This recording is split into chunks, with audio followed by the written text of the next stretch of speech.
পৃথিবীতে প্রতিটা মানুষই চায় একটু ভালো থাকতে, একটু সুখে থাকতে। প্রতিটা মানুষই বেটার অপশন খোঁজে।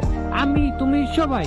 ধরো তো আমার যদি এখন টিনের ঘর, হ্যাঁ, এখন আমি যদি একটা দালানের ঘর দেই বা একটা ইটের দেওয়ালের ঘর দেই, তখন কি আমি টিনের ঘরে থাকবো? কখনোই থাকবো না, কারণ আমি বেটার অপশন পেয়ে গেছি।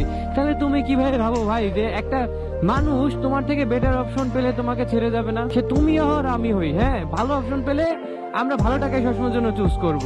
সাপোজ একটা উদাহরণ দিই তোমাকে, বন্ধু বান্ধবের বিষয় দেখো, আত্মীয় স্বজনের বিষয় দেখো। হ্যাঁ, আমাদের আত্মীয় স্বজন বন্ধু বান্ধবের ভিতর যে একটু ভালো, আমরা তার সাথে একটু বেশি মিশি, কারণ আমাদের কাছে বেটার অপশন। ওর কাছে থাকলে, ওর সাথে মিশলে আমরা দেখা যাচ্ছে যে আমাদের আমাদের কিছু খাওয়াইতে পারে বা ওর গাড়িতে ঘুরাইতে পারে, এটসেট্রা। ভাই, স্বার্থ সব জায়গায় থাকবে।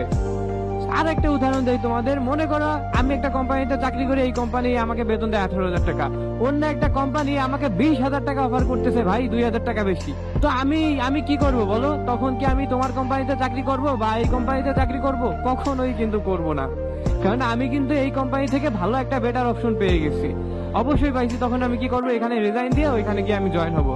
সো ভাই, প্রতিটা ক্ষেত্রে এরকম। তুমি ওই মেয়েকে যতই ভালোবাসো, ঠিক আছে, তুমি নিজে যদি বেটার না হও, তুমি নিজে যদি বেটার অপশন না হও, তাহলে ওই মেয়ে তোমার কাছে কখনোই থাকতে পারবে না।